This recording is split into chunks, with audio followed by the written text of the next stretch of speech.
The sun resigned its reign over the sky, and as it dipped below the horizon, darkness methodically claimed the serene campsite.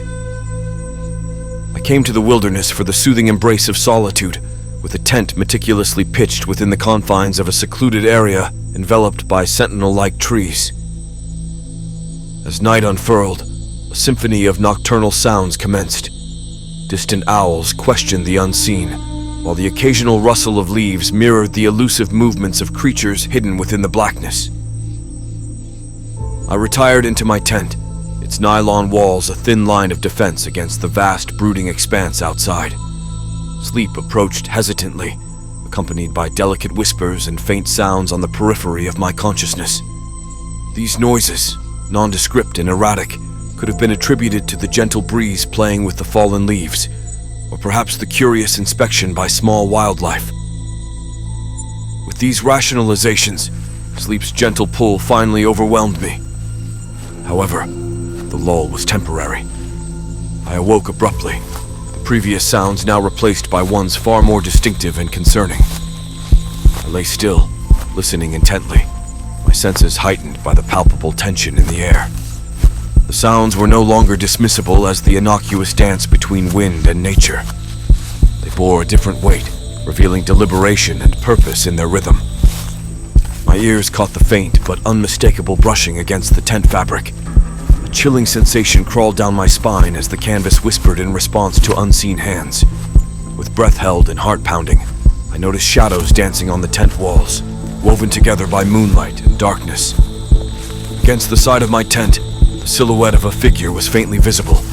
It was indistinct, but the general shape suggested something human. The figure seemed to move deliberately, exploring the space around my fragile shelter with caution and intent. Each action was underscored by a sound. A step here, a gentle tap there, an intrusion that sent waves of anxiety through me.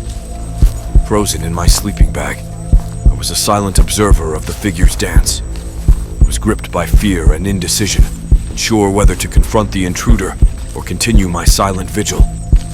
Minutes stretched, tension building, with each movement of the silhouette amplifying the atmosphere of dread within the confined space. As the night progressed, the figure's movements continued, oscillating between bold strides and hesitant pauses. The moon overhead cast its luminescent glow, making the silhouette appear both there and not there. I was ensnared in a web of anticipation and fear, unable to act, unable to retreat. As time wore on, it seemed to intensify, the figure's actions becoming more deliberate. My mind raced, trying to decipher the intentions of this nocturnal visitor. Then, as the first hint of dawn began to paint the sky, the figure began to retreat. The silhouette, once a prominent feature against the canvas, started dissolving into the approaching day. The sounds gradually faded, retreating into the depths of the forest, until all that remained was the gentle rustle of leaves and distant bird calls heralding the morning. With the arrival of daylight, I found my courage tentatively returning. I emerged from my tent, eyes scanning the surrounding wilderness with newfound wariness. The place, which had provided solace just a day before, now bore an ominous aura. Every shadow seemed deeper, every sound resonated with hidden meaning, and the invisible weight of the unseen night's events hung in the air. Quickly and with purpose, I dismantled my camp. Every fold of the tent and every packed item felt like a step away from the eerie encounter. As I left, the trees stood silent and watchful, their whispers muted and their gaze following my retreat. The journey back to civilization was introspective. The experience of the night, with its mysterious figure and unsettling atmosphere, had left an indelible mark on my psyche. The path towards the city was accompanied by the echoes of that night, reverberating in the recesses of my mind.